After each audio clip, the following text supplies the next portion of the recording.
చిగురించబోతుంది. గొప్ప దినాలను చూడబోతున్నావు. నీ యేసుకు సమస్తము సాధ్యమే. గుడ్ మార్నింగ్ దేవుని ప్రియ కుమారుడు, గుడ్ మార్నింగ్ దేవుని ప్రియ కుమార్తె. Special good morning to you. దేవుని సంగమా జాగ్రత్త వినండి. పౌలు ఈ విధంగా రాస్తూ ఫిలిప్పీ సంఘం చెప్తాడు. ఫిలిప్పియా సంగమా, మీరు మొదటి దినం నుంచి ఇదివరకు కూడా ఇప్పటి వరకు కూడా సువార్త విషయంలో నాతో కూడా పాలిభాగస్తున్నందుకు నేను సంతోషపడుతున్నాను అని మాటలు రాస్తాడు. ఫిలిప్పీ సంఘము పౌల్ మిషనరీ జర్నీలో పరిచయమైన ఒక స్థలం, లేకపోతే ఆ స్థలానికి వెళ్ళి దేవుని మాటను మొదటిసారి ప్రకటించాడు.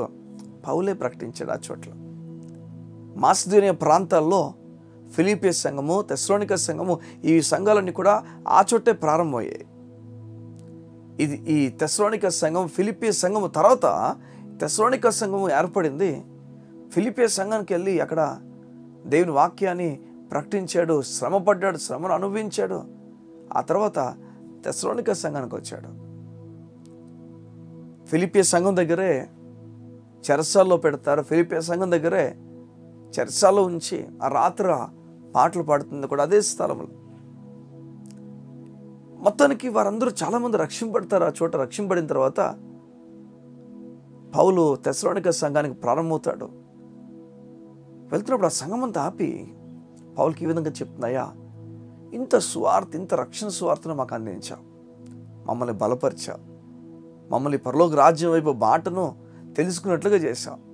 ఏ విధంగా ఈ సువార్త నిమిత్తంలో మేము కూడా నిలబడగలం అని చెప్పి అడిగితే పౌలు చాలా విషయాలు చెప్పాడు. ఈ విధంగా మీరు నిలబడచ్చు అని చెప్పి వారికి ప్రోత్సాహం అందించాడు. అప్పటి నుంచి తన ఫిలిప్పీ సంఘానికి రాస్తున్నంతవరకు కూడా ఫిలిప్పీ సంఘము పౌలుతో నిలబడింది. సువార్త విషయంలో చాలా విషయాల్లో చాలామంది నిలబడతారండి.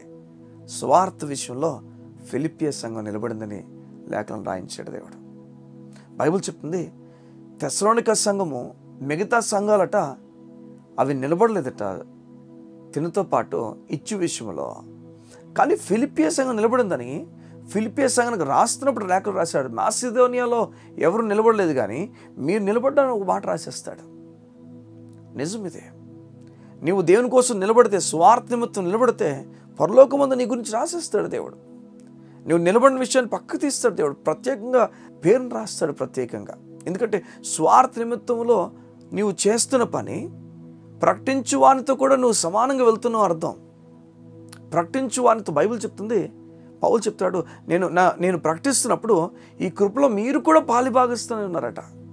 ఎంత గొప్ప మాట ఇది. ఇవన్నీ జరుగుతున్నప్పుడు నేను అనుకున్నాను, పౌలు వీళ్ళని చాలా ప్రోత్సహించి, చాలా బలపరిచి, చాలా వారి పేరును, ఎందుకంటే వారు ఎన్నో విషయాలు పౌలుకి సహాయం చేశారు కనుక వారి పేరును పైకెత్తి వారి గురించి గొప్పగా మాట్లాడతాడేమో, లేకపోతే మీరు లాంటి వారు లేరు, మీరు గొప్పగా నాతో నిలబడ్డారు, నాకు చాలా సహాయం చేశారని చెప్పి వారిని పొగుడతాడేమో అనుకున్నాను. లేదు, వారిని పొగడలేదు. కానీ జాగ్రత్త వినండి, ఆ తర్వాత ఒక మాట రాయబడింది, మీలో మీరు చూసారా, మొదటి నుంచి ఈ రోజు వరకు మీరు నిలబడ్డారు చూసారా, సంతోషమే.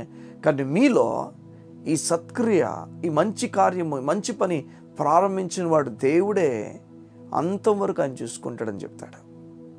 ఏం చెప్తున్నాడంటే, నాకు అవసరాలు చాలా ఉన్నాయి, నా జీవితంలో అవసరాలతో నేను నింపబడ్డాను అని పౌలు చెప్తూ ఏం చెప్తున్నాడంటే, అన్ని అవసరం ఉన్నా ఈ అవసరాల సమయంలో దేవుడు మిమ్మల్ని నిలబెట్టాడు, అయితే అంతవరకు ఆయన కొనసాగిస్తాడు. లేదా దేవుడు ఇంకెవరిని లేపుతాడు, నాకు కంగారు లేదు.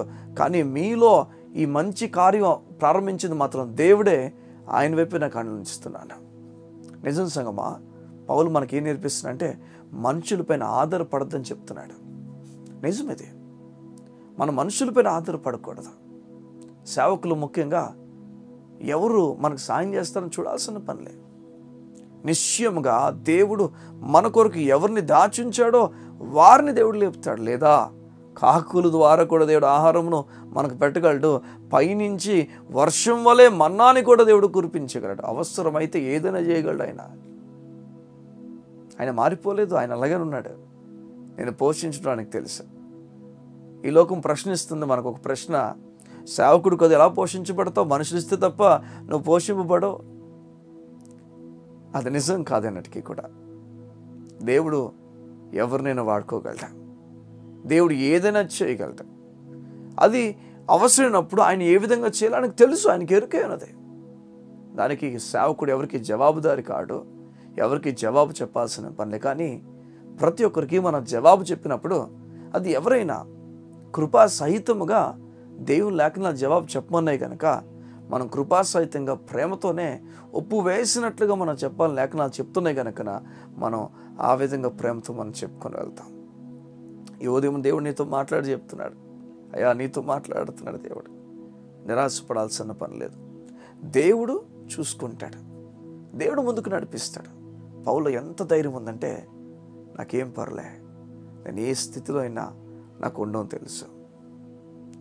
ఒకవేళ మీరు ఆగిపోతే చేయడం దేవుడు ఇంకొకరు లేపుతాడు. కానీ మీలో ఈ సత్క్రియను ఆరంభించినాడు మనుషుడు కాదు, దేవుడు గనక దేవుడు చూసుకుంటాడు.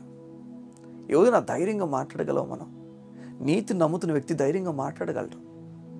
నేను నీతిమంతుడినండి, నన్ను ప్రేమించాను, నీతిమంతుడిగా మార్చాడు ఆయన, నా పైన పాపమంతా తొలగించేసాడు ఆయన, నన్ను ప్రేమించుచున్నాడు, నా పట్ల ప్రేమ కలిగి ఉన్నాడు. ఎప్పుడైతే ఈ విషయాల్లో నేను నీతి గురించి మాట్లాడతామో ఖచ్చితంగా దేవుడు పోషిస్తాడు. ధైర్యంతో కూడా మనం మాట్లాడగలం. అట్టి ధైర్యము నీ కుటుంబానికి దేవుడు అనుగ్రహించును గాక.